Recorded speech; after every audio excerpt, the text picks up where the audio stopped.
So good morning dear students. Now today I have to start the very interesting topic of the acid, base and salt.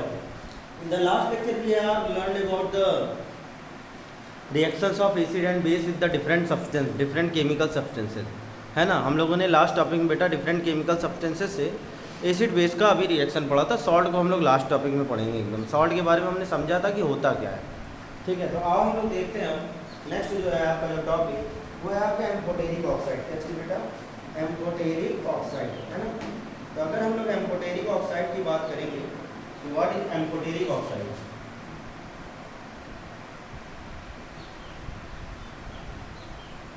Amphoteric oxide, ठीक है। Last topic हमारा जो था वो आपका reaction of acid and base with metallic oxide था, ठीक है ना। विथ आपका मेटेलिक ऑक्साइड और नॉन मेटेलिक ऑक्साइड था, है ना। अभी हमें क्या पढ़ना है बेटा? अभी हमें पढ़ना है एम्फोटेरिक ऑक्साइड क्या होते हैं। देखो अगर ध्यान से एम्फोटेरिक ऑक्साइड की बात करें तो आपके ऐसे कुछ केमिकल सब्सटेंस होते हैं, ऐसे कुछ ऑक्साइड्स होते हैं जो आपके एसिड और बेस दोनों से रिएक्ट करते हैं। क्या चीज़? जो आपका एसिड के साथ बेस का बिहेवियर शो करते हैं और बेस के साथ आपका एसिड का बिहेवियर शो करते हैं, ठीक है ना। यानी हम लोग एम्फोटेरिक ऑक्साइड के बारे में लिख सकते हैं कि क्या लिख सकते हैं? Oxides which show acidic as well as basic property. Oxide which show acidic as well as basic property, यानी यहाँ पर हम लोग क्या लिख सकते हैं? Oxide which show acidic as well as basic character। जो एसिडिक कैरेक्टर भी शो करे और बेसिक कैरेक्टर भी शो करे उसको हम लोग क्या कहते हैं? आपका एम्फोटेरिक ऑक्साइड कहते हैं। For example just like ZnO zinc oxide, Al2O3 aluminium oxide etcetera, ये सब बेटा क्या है? आपके एम्फोटेरिक ऑक्साइड है। क्या है? एम्फोटेरिक ऑक्साइड है, ठीक है ना। जो क्या करते हैं? एसिडिक बिहेवियर भी शो करते हैं और बेसिक बिहेवियर भी शो करते हैं। यानी अगर इनको हम लोग एसिड के साथ मिलाएं तो ये बेस की तरह बिहेव करेगा, और अगर बेस के साथ मिलाएं तो ये क्या करेगा? आपका एसिड की तरह बिहेवियर शो करेगा। तो आओ देख लेते हैं, इसका रिएक्शन करा देते हैं। लेट अस सपोज यहाँ पास हम लोग ZnO ले लें बेटा। क्या चीज़ ले लें? ZnO, ठीक है। तो अगर हम लोग यहाँ पास ये देखो फॉर एग्जांपल यहाँ पास ZnO का हम लोग किससे रिएक्शन करा देंगे? एसिड से। This is what? एसिड, ठीक है। तो यहाँ पास ये देखो इट कैरीज प्लस माइनस, इस कैरीज प्लस माइनस, प्लस वाला किसके साथ जाएगा? माइनस के साथ। माइनस वाला किसके साथ? प्लस के साथ। This becomes what? ZnCl2 plus forms what? H2 and ZnCl2 is what? Salt और दिस इज व्हाट? वाटर, ठीक है ना। तो यानी यहाँ पास ये देखो जाहिर सी बात है एसिड यहाँ पास बेस से रिएक्शन करता है तभी वो क्या बनाता है? आपका सॉल्ट और वाटर बनाता है। मैंने यहाँ पर जिंक ऑक्साइड लिया तो यहाँ पर जब इसको एसिड के साथ रिएक्शन कराया तो यहाँ पर जिंक ऑक्साइड ने किसकी तरह बिहेव किया? आपका बेस की तरह बिहेव किया। अब हम लोग अब इसी जिंक ऑक्साइड का हम लोग किससे रिएक्शन कराते हैं? NaOH से। किससे बेटा? NaOH से। तो अगर हम लोग NaOH से कराएंगे, ठीक है, तो NaOH से कराने पर ये आपका सोडियम जिंकेट बनाता है। क्या बनाता है? सोडियम जिंकेट बनाता है। और याद हो सोडियम जिंकेट का हम लोग रिएक्शन देख चुके हैं, ठीक है। जब हम लोग किसी एक मेटेलिक ऑक्साइड का हम लोगों ने किससे रिएक्शन कराया था बेटा? बेस से रिएक्शन कराया था, ठीक है। तो सोडियम जिंकेट बनाएगा और क्या बनाएगा बेटा? वाटर बनाएगा। तो आओ देख लेते हैं सोडियम जिंकेट। तो यहाँ पास ZnO प्लस NaOH यहाँ पास क्या बना लेगा? सोडियम जिंकेट Na2ZnO2, ठीक है। क्या चीज़ बेटा? सोडियम जिंकेट क्या होता है? Na2ZnO2 प्लस क्या चीज़ बेटा? H2O। अब तुम देखो यहाँ पास ये क्या है? आपका बेस है। ये आपका क्या है? एक सॉल्ट है और ये एक वाटर है। बेस सॉल्ट प्लस वाटर तभी बनाएगा जब वो एसिड के साथ रिएक्शन करेगा। तो यानी यहाँ पास ये जो है ये क्या किसकी तरह बिहेव कर रहा है? आपका एसिड की तरह बिहेव कर रहा है। तो देखो तुम ध्यान से यहाँ पास यही जो ZnO है ये आपका यहाँ पास बेस की तरह बिहेव कर रहा है जब इसको एसिड के साथ रिएक्शन करा रहे हैं, और जब यही ZnO एसिड की तरह बिहेव कर रहा है जब हम लोग इसको बेस की तरह बिहेव करा रहे हैं। तो ऐसे ऑक्साइड जो एसिडिक और बेसिक बिहेवियर दोनों शो करते हैं उनको हम लोग क्या कहते हैं? एम्फोटेरिक ऑक्साइड कहते हैं बेटा। क्या कहते हैं? एम्फोटेरिक ऑक्साइड कहते हैं, ठीक है ना। तो आपके एसिडिक और बेसिक बिहेवियर शो करने वाले जितने भी ऑक्साइड्स हैं वो आपके क्या कहलाएंगे, एम्फोटेरिक ऑक्साइड कहलाएंगे। क्या कहलाएंगे, एम्फोटेरिक ऑक्साइड कहलाएंगे। और इसके बाद आपका आता है न्यूट्रल ऑक्साइड। न्यूट्रल ऑक्साइड्स क्या होते हैं, which neither so acidic and basic behaviour, ठीक, आर कॉल्ड न्यूट्रल ऑक्साइड, जिसमें फॉर एग्जांपल आपका कार्बन मोनोऑक्साइड आता है। तो नोट करके अगर हम लोग पॉइंट लिखना चाहें तो लिख सकते हैं, ठीक है। क्या लिख सकते हैं, नोट करके point, the oxides which do not show acidic and basic behaviour, acidic and, ना ही कोई एसिडिक बिहेवियर शो करे और ना ही बेसिक बिहेवियर शो करे, ऐसे ऑक्साइड क्या कहलाते हैं आपके, न्यूट्रल ऑक्साइड कहलाते हैं। क्या कहलाते हैं आपके बेटा, न्यूट्रल ऑक्साइड कहलाते हैं। फॉर एग्जांपल न्यूट्रल ऑक्साइड का हम लोग देखेंगे तो this is CO, carbon monoxide, ठीक है ना। कार्बन मोनोऑक्साइड आपका क्या है, न्यूट्रल ऑक्साइड है बेटा, क्या है, न्यूट्रल ऑक्साइड है, ठीक है ना। तो आइए हम लोग अब नेक्स्ट टॉपिक की ओर बढ़ते हैं, ठीक है। हम लोग एसिड और बेस का अब एक साथ हम लोग मिलाएंगे और मिलाने के बाद हम लोग इसको चेक करेंगे कि ये क्या बिहेवियर शो करता है, ठीक है ना, वाटर में। जब एसिड और बेस दोनों को आपका वाटर में हम लोग इसको डिज़ोल्व कर देते हैं। तो सबसे पहला इसमें जो टॉपिक हम लोग को नेक्स्ट पढ़ना है, what is the common between acid and base, ठीक है। क्या चीज़, what is the common between acid and base. तो आओ देख लेते हैं बेटा, इसको मैं बेटा, ठीक, यहाँ पास जो आपको टॉपिक पढ़ना है अब वो क्या है, what is the common between acid and base. तो आओ देख लेते हैं, what is common between acid and base. there is a some common points between the acid and base, that they furnished ions in the aqueous solution and the aqueous solution in which they furnished ions conduct electricity। तो ये देखो, यानी इसके लिए क्या common होता है इन दोनों के बीच में बेटा, they furnished ions in aqueous solution, ions in aqueous solution। क्या करते हैं ये, aqueous solution में ये क्या करते हैं, they furnished ions in aqueous solution, ठीक है ना, which conduct electricity, which conduct electricity बेटा, क्या करता है वो, which conduct electricity, जो क्या करता है आपका, इलेक्ट्रिसिटी को कंडक्ट करता है। यानी आपको एक छोटा सा आपको एक्टिविटी करना है, एक्टिविटी में क्या करना है, ये देखो यहाँ पास अगर हम लोग एक्टिविटी की बात करेंगे तो यहाँ पास आप ले लो क्या चीज़, एक कंटेनर, और इसमें आप क्या कर लो, वाटर ले लो। क्या ले लो बेटा, वाटर, और वाटर से यहाँ पास इलेक्ट्रोड डाल दो, ठीक है ना। यहाँ पास आपने क्या किया एक्टिविटी में, ये आपने यहाँ पास बैटरी कनेक्ट की, और बैटरी कनेक्ट करने के बाद यहाँ पास आपने इस तरह से क्या लिया, आपने इसमें बल्ब लगा दिया। यहाँ पास अभी डिस्टिल्ड वाटर है बेटा, क्या है, डिस्टिल्ड वाटर। डिस्टिल्ड वाटर के पास आपके कोई भी आयंस नहीं होते। यहाँ पास हमने क्या किया, स्मॉल अमाउंट ऑफ एसिड मिलाया। जैसे ही स्मॉल अमाउंट ऑफ एसिड मिलाएंगे, लेट अस सपोज हमने HCl मिलाया, तो एक इसमें ब्रेक हो जाएगा आपका H+ और Cl- में। तो जैसे ही अपने आयन में टूटेगा वैसे ही ये क्या होगा, आपका ये बल्ब आपका क्या करने लगेगा, ग्लो करने लगेगा, ठीक है ना। तो यानी HCl को जैसे ही मिलाया यहाँ पास, इसने आयंस दिया, और यही आयंस के कारण यहाँ पास इलेक्ट्रिसिटी का कंडक्शन होना शुरू हो गया।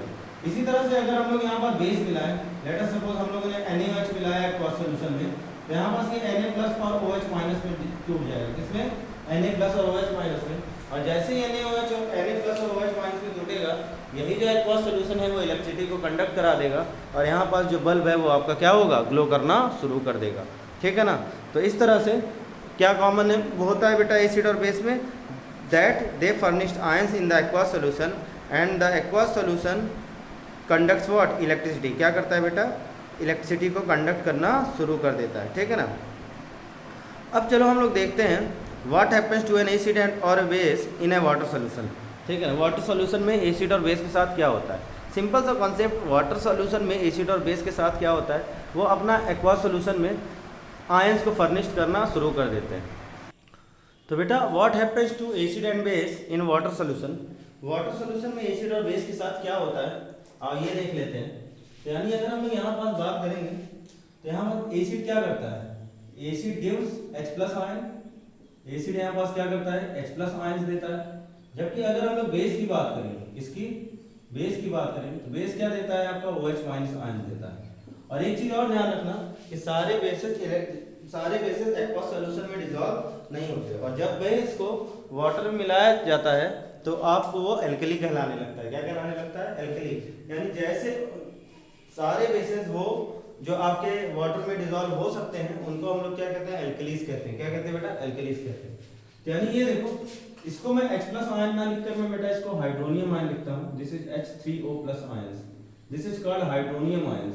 ठीक है ना। आज मैं तुमको ये कॉन्सेप्ट बताऊंगा कि आखिर मैंने यहाँ पर हाइड्रोनियम आयन क्यों लिया, क्योंकि आपका H+ आयन स्टेबल नहीं होता बेटा। H+ आयन क्या होता है, स्टेबल नहीं होता है। तो यानी ये देखो यहाँ पर ध्यान से, तो लेट अस सपोज यहाँ पास एक एग्जांपल ले लेते हैं। ये देखो HCl, तो HCl की बात करेंगे, हम लोगों ने किस में मिलाया इसको, H2O में मिलाया एक्वस सॉल्यूशन में। तो क्या टूटेगा आपका H+, ठीक है, क्या दे देगा आपका हाइड्रोनियम आयन देगा बेटा। क्या चीज, H3O+ और प्लस क्या चीज Cl-, H3O+ plus Cl-।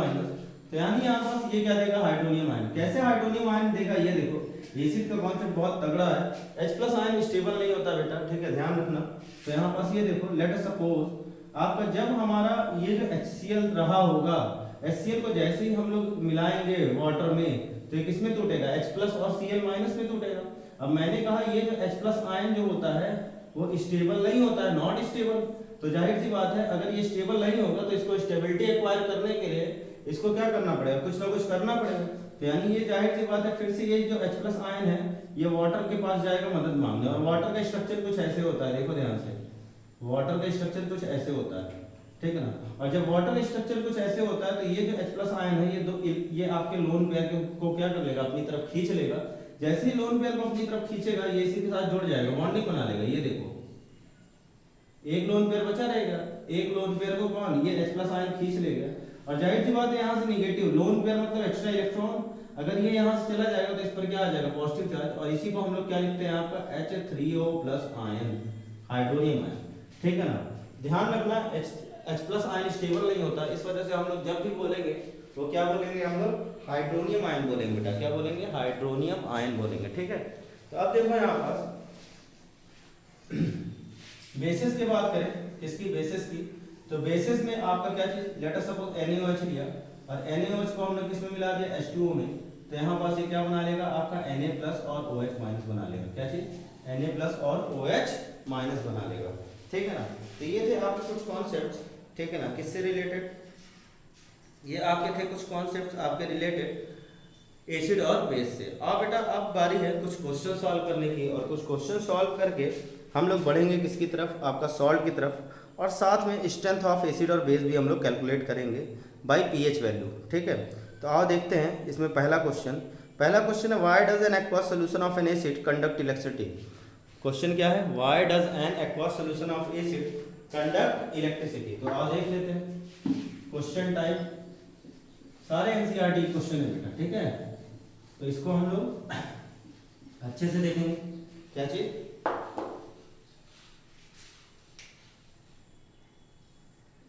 Question है, what does an aqueous solution, why does an aqueous solution of acid, an aqueous solution of acid conduct electricity,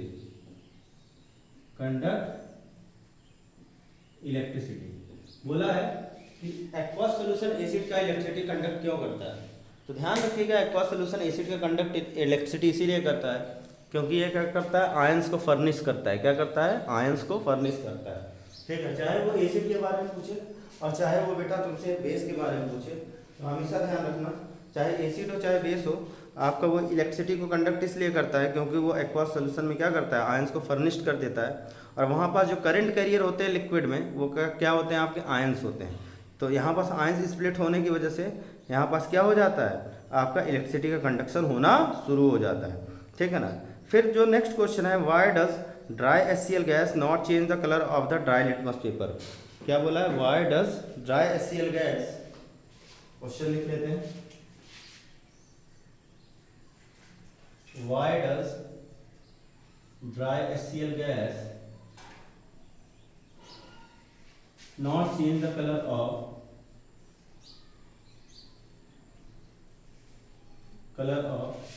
कैसे लिटमस पेपर। जो ड्राई HCl गैस होता है वो litmus paper का colour क्यों नहीं change कर पाता। तो अगर हम लोग बात करें कि HCl गैस जो होता है, ठीक है, जो आपका HCl गैस होता है वो लिटमस पेपर का कलर क्यों नहीं चेंज कर पाता। एक्चुअली जब हम लोग देखो ध्यान से, यहाँ पर जब हम लोग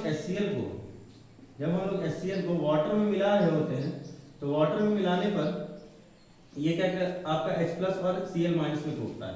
और मैंने इसके पहले भी तुमको कॉन्सेप्ट बताया था कि HCl को जब हम लोग वाटर में मिला देते हैं, वाटर के साथ डाइल्यूट कर देते हैं, तो वो आपका हाइड्रोक्लोरिक एसिड कहलाने लगता है। नहीं तो अगर हम लोग वाटर नहीं लेंगे, यहाँ पास अगर वाटर नहीं लेंगे तो ये HCl क्या कहलाएगा, हाइड्रोजन क्लोराइड गैस। ठीक है, तो बोला है question why does HCl gas not change the colour of litmus paper. इसलिए अगर हम लोग केवल इसको लेंगे तो यहाँ पास ये जो आयन स्प्लिट हो रहा है वो आपका स्प्लिट नहीं हो पाएगा, और जब आयन से स्प्लिट नहीं हो पाएगा तो जाहिर सी बात है एसिड और बेस की स्ट्रेंथ हमें पता नहीं लग पाएगी। जाहिर सी बात है एसिड की स्ट्रेंथ पता कैसे लगती है, आपका H+ आयन की वजह से, और वही H+ आयन का टेस्ट होता है हम लोग लिटमस सॉल्यूशन से करते हैं, लिटमस पेपर से करते हैं, डिफरेंट इंडिकेटर से करते हैं। तो यहाँ पास ये क्या होगा, बिकॉज नॉट, ठीक है ना, गिव्स आयंस। ये क्या होता है, ये आयंस नहीं देता, जिसकी वजह से आपका ये लिटमस पेपर का कलर चेंज नहीं कर पाता। और यही अगर HCl गैस को हम लोग कहाँ मिला देंगे, हम लोग वाटर में मिला देंगे और फिर उसमें लिटमस पेपर डालेंगे बेटा, तो तुरंत चेंज कर देगा कलर। ठीक है, क्या करेगा, तुरंत चेंज कर देगा कलर। ठीक है, और नेक्स्ट क्वेश्चन देखते हैं। अब देखो अगर हम लोग प्रोसेस ऑफ डाइल्यूशन की ओर बढ़ रहे हैं, क्या चीज़ बेटा, प्रोसेस ऑफ डाइल्यूशन। ठीक है, तो आओ हम लोग टॉपिक देखते हैं।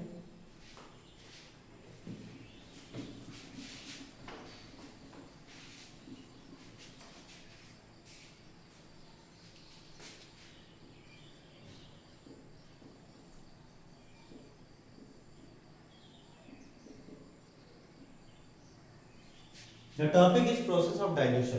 कि हमारे पास अगर एसिड और बेस दे दिया जाए तो उस एसिड बेस को हम कैसे डाइल्यूट करेंगे, उस एसिड बेस को हम लोग कैसे डाइल्यूट करेंगे। तो हमेशा ध्यान रखिएगा, for dilution acid is added to water, acid is added to water. ठीक है, स्लोली by continuous स्टीयरिंग। मतलब आपको क्या करना है, एक बीकर लेना है। ठीक है, इस बीकर में हमें वाटर पहले से ले लेना है, और वाटर लेने के बाद हमें इसके सहारे ऐसे, ये देखो ऐसे, ये हम लोग एसिड हम लोग लेट सपोज ले रहे हैं। ठीक है, एकदम इसके सहारे। ठीक है ना, या तो हम लोग सबसे बढ़िया तरीका होता है कि हम लोग एक ग्लास रॉड ले लें बेटा।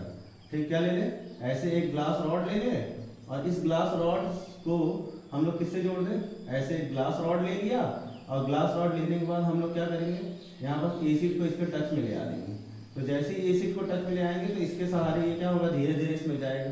ठीक है ना, और लगातार हम लोग इसको कंटिन्यूअस क्या करते रहेंगे, एक से हम लोग स्टीर करते रहेंगे। क्या करते रहेंगे, स्टीर करते रहेंगे। एक्चुअली ऐसा इसलिए करते हैं बेटा क्योंकि जब हम लोग एसिड को बेस में मिला, एसिड को हम लोग डाइल्यूशन कर रहे होते हैं।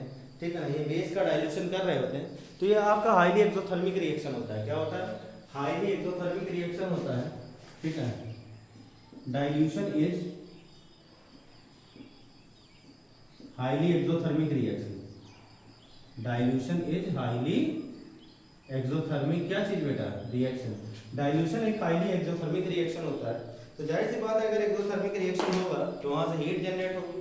ठीक है, इस वजह से हम लोग वहां पास वाटर में एसिड मिलाते हैं, ना कि आपका एसिड में वाटर। ठीक है, तो यहाँ पास नोट करके अगर हम लोग पॉइंट लिखना चाहें, ठीक है, अगर हम लोग नोट करके पॉइंट लिखना चाहें तो एसिड को हम लोगों ने किसमें मिलाया, वाटर में। Water is not added to acid, water is not added to acid. Water को हम लोग एसिड में ऐड नहीं करते हैं because it is highly exothermic, highly exothermic, ये क्या होता है, ये बहुत ज़्यादा एक्सोथर्मिक हो जाता है। तो हम लोग किस में ध्यान रखिएगा, वाटर में एसिड मिलाते हैं कुछ इस तरीके से, ना कि आपका एसिड में वाटर, क्योंकि वो क्या हो जाता है, हाईली एक्सोथर्मिक हो जाता है, जिसके कारण से कभी कभी स्प्लैशिंग हो सकती है, ठीक है, बीकर टूट सकता है, बीकर ब्रेक, ठीक है ना, ड्यू टू एक्सट्रीम हीट, ठीक है ना, स्प्लैशिंग के कारण से वहां से छींटे आ सकते हैं जो कि तुम्हारे आंखों पर पड़ जाए, तुम्हारे हाथ पर पड़ जाए, तुम्हारी बॉडी पर पड़ जाए, ठीक है ना।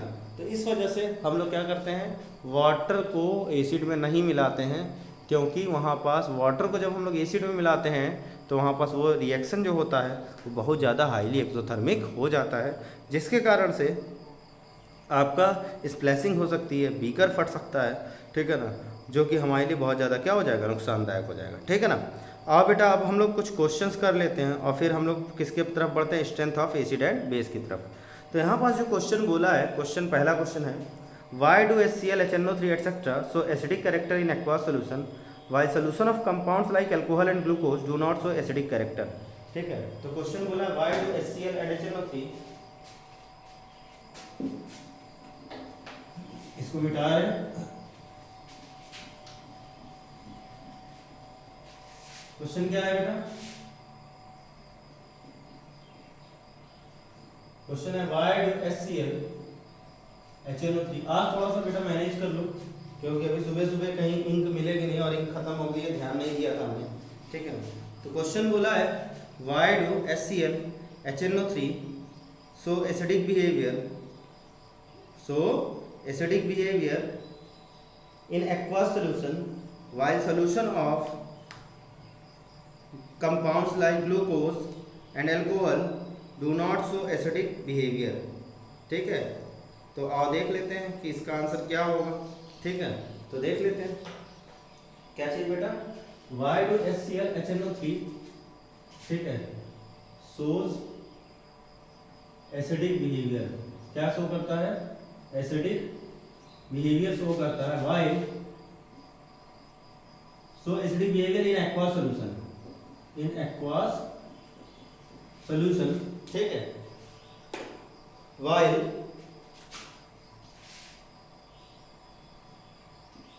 substance like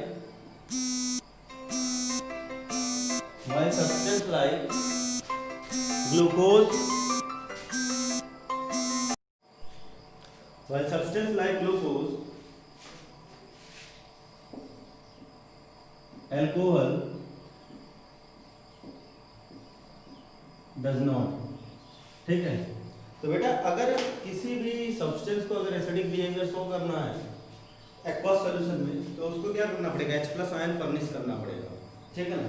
तो अगर मान लो HCl की हम लोग बात कर रहे हैं, आंसर देखो, ठीक है, अगर हम लोग HCl की बात करें तो HCl को जब हम लोग एक्वास सॉल्यूशन में मिलाते हैं ना, तो ये क्या करता है, आपका H+ और Cl- देता है, ठीक है ना। ये क्या करता है, हाइड्रोजन और हाइड्रोनियम आयन देता है, जिसके कारण से ये क्या करता है, एसिडिक बिहेवियर शो करना शुरू कर देता है।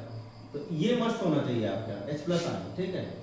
जबकि अगर हम लोग ग्लूकोज की बात करें C6H12O6, this is glucose, alcohol की बात करें C2H5OH, ठीक है, इनको अगर हम लोग एक्वास सॉल्यूशन में मिलाते हैं, तो क्या चीज, नो H+ आयन, कोई भी H+ आयन नहीं देता है, जिसके कारण से ये आपका एसिड नहीं कहलाता है। होते दोनों के पास H हाइड्रोजन है, लेकिन एसिड आपका H+ आयन फर्निश कर देता है और ये आपके H+ आयन फर्निश नहीं कर पाते, जिसके कारण से ये आपके एसिड नहीं कहलाते हैं, ठीक है। नेक्स्ट क्वेश्चन है बेटा, while diluting an acid why it is recommended that acid should be added to water and not water to the acid. तो क्वेश्चन अभी हम लोगों ने ये टॉपिक देखा, while dilution it is always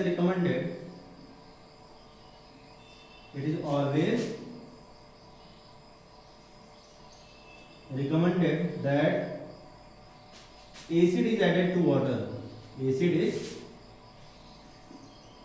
to water, not water to acid, ठीक है ना। why, ठीक है, क्या बोला है कि जब हम लोग डाइल्यूशन कर रहे होते हैं एसिड का, ठीक है, तो हमारा हमेशा यही रिकमेंड किया जाता है acid is added to water. अभी भी बेटा हम लोगों ने आंसर देखा कि इसलिए आपका वाटर को एसिड में हम लोग नहीं ऐड करते, क्योंकि वो क्या होता है, हाईली एक्सोथर्मिक हो जाता है, जिसके कारण से कभी कभी स्प्लैशिंग भी हो सकती है, ठीक है, वहाँ से छींटे आ सकते हैं, बीकर फट सकता है, ठीक है ना, तो जो आपके लिए क्या होगा, बहुत ज़्यादा हार्मफुल हो जाएगा। इस वजह से हम लोग वहाँ पास एसिड को, वाटर को हम लोग एसिड में ऐड नहीं करते हैं, ठीक है। नेक्स्ट क्वेश्चन है, how is the concentration of hydronium ions affected when A solution of N acid is diluted, ठीक है। क्वेश्चन है, how is the concentration of hydronium ion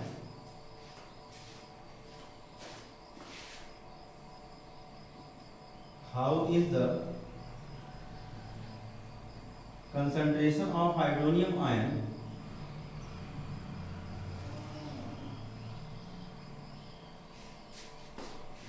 affected when dilution of acid takes place, dilution of acid takes place, decreases, है ना, क्या होगा, अगर हम लोग डाइल्यूशन करते चले जाएंगे, मतलब वाटर को ऐड करते चले जाएंगे किसी पर्टिकुलर एसिड में, तो H प्लस आयन या हाइड्रोनियम आयन क्या हो जाएगा, आपका डिक्रीज करता चला जाएगा, यानी क्या आंसर हो जाएगा बेटा, डिक्रीज। एक एग्जांपल देख लेते हैं, लेट अस सपोज, तुम देखो अगर तुम्हारे पास 1 लीटर वाटर है और 1 लीटर वाटर में तुमने एसिड मिलाया है, 1 लीटर वाटर में तुमने एसिड लिया है, वहां पास लेट अस सपोज कितना 100 H प्लस आयन है, ठीक है ना, कितने हैं 100 H प्लस आयन, लेकिन अब तुमने यहाँ पास let us suppose 3 litre water ले लिया और उसमें उतना ही एसिड है जितना 1 लीटर वाटर में था, तो यहाँ पास भी कितना होगा, आपका 100 H प्लस आयन होगा, लेकिन जब आप रेशियो निकालोगे तो इस 1 लीटर में आपका H प्लस आयन 100 है, 3 लीटर में H प्लस आयन कितना है, तब भी 100 है, तो यहाँ पास जब रेशियो निकालोगे तो रेशियो यहाँ पास क्या हो जाएगा, लेस होगा। जब रेशियो निकालोगे इसके मुकाबले यहाँ पास रेशियो 1:100 का है और यहाँ पास रेशियो कितना है 3:100 का, तो यहाँ पास रेशियो क्या है बेटा, लेस हो जाएगा, कम हो जाएगा, तो यानी H प्लस आयन क्या हो जाएगा, आपका डिक्रीज कर जाएगा, ठीक है ना, हाइड्रोनियम आयन या H प्लस आयन क्या हो जाएगा, डिक्रीज कर जाएगा जब हम लोग किसी भी एसिड का डाइल्यूशन कर रहे होंगे, ठीक है। आइए बेटा नेक्स्ट क्वेश्चन की ओर बढ़ते हैं, और नेक्स्ट क्वेश्चन है, how is the concentration of hydroxide ion affected when excess base is dissolve in a solution of an sodium hydroxide. अब बोला एक्सेस बेस ऐड किया जाए, ठीक है ना, क्या किया जाए बेटा, एक्सेस बेस ऐड किया जाए, ठीक है। जस्ट इसी का उल्टा क्वेश्चन है कि how is the concentration of OH ion affected when extra base is added to the aqueous solution of base. Aqueous solution of base में अगर एक्स्ट्रा बेस ऐड किया जाएगा तो वहां पास OH माइनस आयन का कंसंट्रेशन क्या हो जाएगा, इंक्रीज हो जाएगा, क्या हो जाएगा, ठीक है, इंक्रीज हो जाएगा। अगर यही डाइल्यूट कर रहे होते तो डाइल्यूट करने में क्या होता, आपका वो डिक्रीज करता, ठीक है। तो आज बेटा हम लोगों ने आपके कुछ टॉपिक्स देखे, आपके एसिड और बेस से रिलेटेड इंपॉर्टेंट टॉपिक, ठीक है। अब हम लोग बेटा नेक्स्ट क्लास में आपसे मिलेंगे और नेक्स्ट क्लास में हम लोग बात करेंगे, ठीक है, strength of acid and base की, पीएच स्केल की, और फिर उसके बाद हम लोग लास्ट टॉपिक डिस्कस करेंगे इस चैप्टर का, जो कि आपका सॉल्ट होगा, ठीक है ना। तो चलिए वीडियो को एंजॉय करिए, नोट्स अच्छे से बनाइए, जहाँ पर कोई डाउट हो तो मेरे से आप जरूर डिस्कस करिए, ठीक है। मिलते हैं नेक्स्ट क्लास में। जय हिंद, वंदे मातरम।